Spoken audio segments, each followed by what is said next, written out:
यार बेटा, उठ जा नालायक, सुबह के 8 बजने को है। तुझे एग्जाम नहीं देना क्या? थोड़ी देर और सोने दीजिए ना पापा। तू उठता या फिर मैं तेरे ऊपर पानी फेंकूं? रोज गधों की तरह सोता रहता है, पेपर की कोई टेंशन ही नहीं है।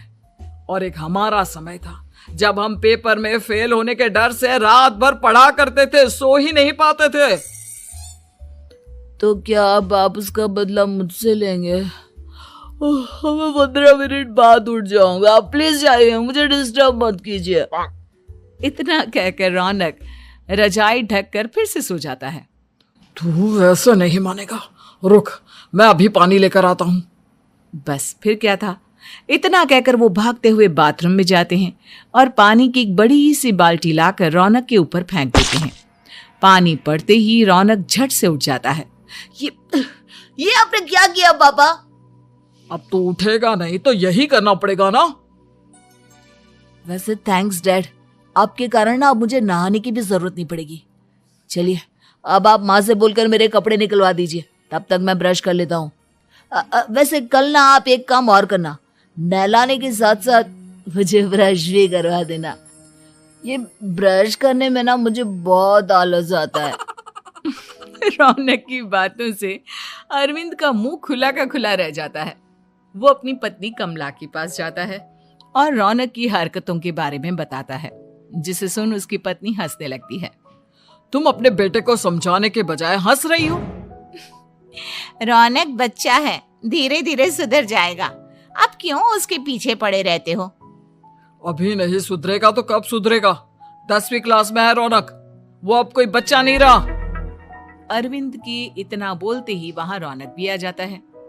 क्या डैड, मैंने आपको एक काम दिया था, वो भी नहीं हुआ आपसे। अरे क्या हुआ बेटा? माँ, मैंने डैड से बोला था कि वो आपको बोलकर मेरे स्कूल की यूनिफॉर्म निकाल दे, लेकिन मेरे पीछे पड़ने के अलावा इनसे एक काम ढंग से नहीं होता। देख रही हो कमला, देख रही हो अपने लाडले को? अरे आप चुप रहिए जी। चलो बेटा, मैं तुम्हें कपड़े निकाल कर दे देती हूँ बस। ऐसे ही साल पर साल बीतते जाते हैं, लेकिन रौनक के रवैये में कोई बदलाव नहीं आता। वो पहले से भी ज्यादा आलसी और पूरी तरह अपने माता पिता पर निर्भर हो जाता है। 2 साल बाद पता नहीं कहाँ गायब रहता है पूरे दिन, अब तक तो आ जाना चाहिए था। अरे आप इतनी फिक्र क्यों कर रहे हो उसकी? दोस्तों के साथ खेल रहा होगा, आ जाएगा अभी। ये कोई टाइम है खेलने का? 10 बजने वाले हैं, इतनी रात में कौन खेलता है? कमला कुछ कहती उससे पहले ही रौनक वहां आ जाता है। मम्मी जल्दी से खाना लगा दो, बहुत भूख लग रही है। तुम्हें तब तक खाना नहीं मिलेगा जब तक तुम बता नहीं देते कि इतनी रात गए कहां से आ रहे हो। ओ प्लीज डैड, अब आप एसी पे प्रद्युमन बनकर मेरे सर पर बंदूक लेकर मत बैठ जाना। अपनी फालतू की बकवास बंद कर और बता कहां से आ रहा है। माँ अब समझाइए ना डैड को। बता देना बेटा, इनको भी तसल्ली हो जाएगी। आप बोल रही हैं तो बता देता हूँ, मैं दोस्तों के साथ मूवी देखने गया था, इसलिए देर हो गई। तो इन सब चीजों में मेरे पैसे उड़ाता है। कभी 1 रुपया कमाने के बारे में सोचा है तूने? जब देखो हवा की तरह पैसे उड़ाता रहता है। माँ अब आप इन्हें चुप करा दीजिए, वरना ना मुझे गुस्सा आ जाएगा। अच्छा क्या कर लेगा? बता ना क्या कर लेगा तू? वैसे बात तो ठीक ही है, मैं कर ही क्या सकता हूँ, पैसे तो फिर भी मैं आपसे ही मांगूंगा ना। चलिए अब ये सब बात छोड़िए और मम्मी मेरे लिए खाना लगा दीजिए। अभी लगा देती हूँ बेटा। मैं बता रहा हूँ कमला, एक दिन ये ऐसे ही बिगड़ जाएगा। उफ़ो, आप क्यों इतना पीछे पड़े रहते हो मेरे बच्चे के? बात की बाद में देखेंगे, अभी आप शांति से उसे खाना खाने देंगे। अगले दिन डैडी मुझे 10,000 रुपए चाहिए। हाँ? अब इतने पैसे क्यों चाहिए तुझे? डैड आप बिना सवाल किए कभी पैसे नहीं दे सकते क्या? जब तक तू बताएगा नहीं तुझे पैसे भी नहीं मिलेंगे। अरे अब आप अपने बेटे को पैसे भी नहीं दे सकते? नालायक, तेरी उम्र के लोग नौकरी करते हैं और एक तू है जो नौकरी करने का नाम ही नहीं लेता कभी। आप लोगों के होते हुए भला मैं नौकरी क्यों करूं? अरे हम कब तक पैसे देंगे तुझे? तुझे भी तो अपने पैरों पर खड़ा होना होगा ना। कौन सा उधार के पैरों पर खड़ा हूं? अपने ही तो पैरों पर खड़ा हूं मैं। इसी तरह रौनक दिन प्रतिदिन लापरवाह होता जाता है। उसकी लापरवाही को देखते हुए अरविंद और कमला अपने बेटे की शादी कराने का फैसला लेते हैं और 1 महीने के अंदर अंदर ही रौनक की शादी मेघा नाम की लड़की से करा देते हैं। शादी के कुछ दिन बाद, रौनक, मुझे एक अच्छी सी साड़ी चाहिए, आप ला दोगे ना? हाँ, क्यों नहीं। कितने तक की आती है साड़ी? यही करीब 5,000 तक की। तुम चिंता मत करो, मैं आज ही डैडी से पैसे मांगकर तुम्हारे लिए साड़ी ले आऊंगा। आप कब तक ऐसे ही अपने पापा से पैसे मांगते रहेंगे? कोई अच्छी सी नौकरी क्यों नहीं कर लेते आप?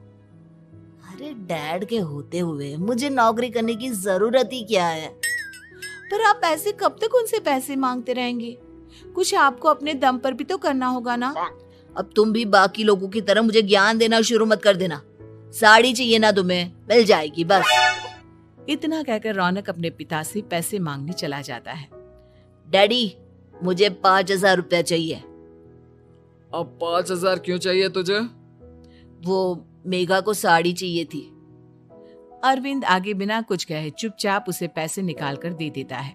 कुछ दिन बाद, तुम्हें नहीं लगता कमला, रौनक हम पर पहले से भी ज्यादा डिपेंड हो गया है? मुझे तो अब उसके भविष्य की चिंता होने लगी है। कल को हमें कुछ हो गया तो वो क्या करेगा? काश तुमने पहले ये सोच लिया होता तो आज हमारा बेटा इतना लापरवाह नहीं होता। तब मुझे कहाँ पता था कि मेरा लाड़ प्यार उसे इतना बिगाड़ देगा कि वो इस हद तक लापरवाह बन जाएगा। कोई बात नहीं, अभी भी देर नहीं हुई। मुझे पता है उसे कैसे सुधारा जा सकता है। कैसे? अरविंद कुछ कहता उससे पहले रौनक वहां आ जाता है और पैसों के लिए हाथ फैलाने लगता है। डैड, मैं और मेघा बाहर घूमने जाना चाहते हैं। अरे वाह, ये आज सूरज कहाँ से निकला है? Dad please. अच्छा चलो अब मुद्दे की बात करो। मुझे अब 25,000 चाहिए। अब तुम्हें 1 रुपया भी नहीं मिलने वाला। अगर तुम्हें पैसों की इतनी ही जरूरत है तो कोई ढंग की नौकरी कर लो। मम्मी, आप कुछ कहिए ना डैड को। बेटा, वो गलत क्या बोल रहे हैं? ये सब हम तेरे भले के लिए ही तो कर रहे हैं। मम्मा, मैंने बताया ना आपको, मुझे नहीं करनी कोई जॉब वॉब। तो ठीक है, निकल जाओ हमारे घर से। तुम्हारे जैसे लोगों के लिए मैंने ये घर खड़ा नहीं किया है। जितना ये घर आपका है ना, उतना ही मेरा भी है। मैं कहीं नहीं जाने वाला। जाना तो पड़ेगा ही तुझे, क्योंकि अब मैं तेरा कोई भी खर्चा नहीं उठाने वाला। ठीक है, मत उठाइए मेरा खर्चा, मैं अपने दम पर भी जी सकता हूँ। तो बेशर्मों की तरह अब तक यहाँ क्यों खड़ा है? अपना सामान ले और निकल जाए यहाँ से। रौनक पैर पटकते हुए वहां से चला जाता है। घर से निकालना जरूरी है क्या उसे? बिना पैसों के कौन रखेगा उसे किराए पर? अगर उसका भविष्य सुधारना है तो हमें अपने दिल पर पत्थर रखकर ये कदम उठाना ही होगा। दोनों बात कर रहे होते हैं कि रौनक अपनी पत्नी के साथ एक बड़ा सा बैग लेकर घर से निकल जाता है, लेकिन घर से बाहर उसे कोई भी मुफ्त में अपने घर किराए पर नहीं रखता। अंत में थक हार कर वो फिर से अपने घर चला जाता है। क्या हुआ? थोड़ी देर पहले तो दहाड़ते हुए घर से निकला था, अब क्या हुआ?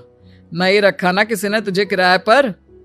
डैड प्लीज, मैं कुछ दिनों में कोई अच्छी सी नौकरी शुरू कर दूंगा। आप तब तक तो हमें रख लीजिए प्लीज।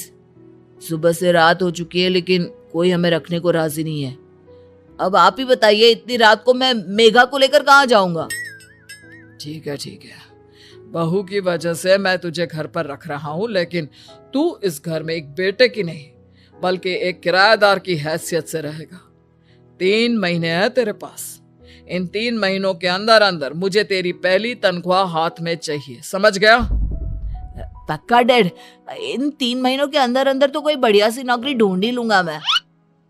ऐसे ही धीरे धीरे समय बीतने लगता है और अरविंद के दिए 3 महीनों में से 2 महीने बीत चुके होते हैं। पापा जी ने हमें 3 महीने दिए थे, जिसमें से 2 महीने तो बीत चुके हैं। अब ये आखिरी महीना बचा है। अरे तुम चिंता मत करो, आज मेरा ना 2 जगह इंटरव्यू है, दोनों में से कहीं ना कहीं तो जॉब लग ही जाएगी। अच्छा, ऑल द बेस्ट।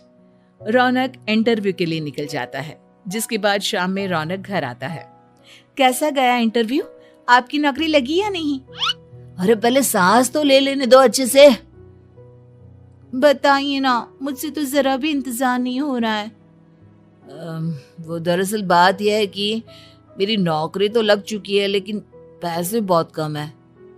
कितने पैसे हैं? 15,000। इतने में अरविंद और कमला मिठाई का डिब्बा लेकर आ जाते हैं। बधाई हो बेटा। हम जानते थे तेरी जॉब जरूर लगेगी। लेकिन मेरी सैलरी बहुत कम है मम्मा। कम है तो क्या हुआ, धीरे धीरे बढ़ जाएगी। हाँ बेटा, हम तो बस चाहते थे कि तू अपने पैरों पर खड़ा हो जाए।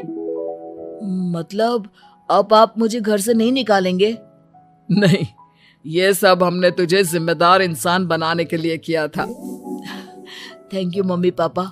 अगर आप दोनों ऐसा नहीं करते तो मुझे कभी अपनी जिम्मेदारियों का एहसास तक नहीं होता। आज आपने मुझे सिखा दिया कि इंसान का अपने पैरों पर खड़ा होना भी जरूरी होता है। इतना कहकर रौनक झट से अपने माता पिता के गले लग जाता है और अपनी कमाई की पहली तनख्वाह वो अपने माता पिता के हाथ में सौंपता है। इस तरह रौनक एक गैर जिम्मेदार व्यक्ति से एक जिम्मेदार व्यक्ति बन जाता है।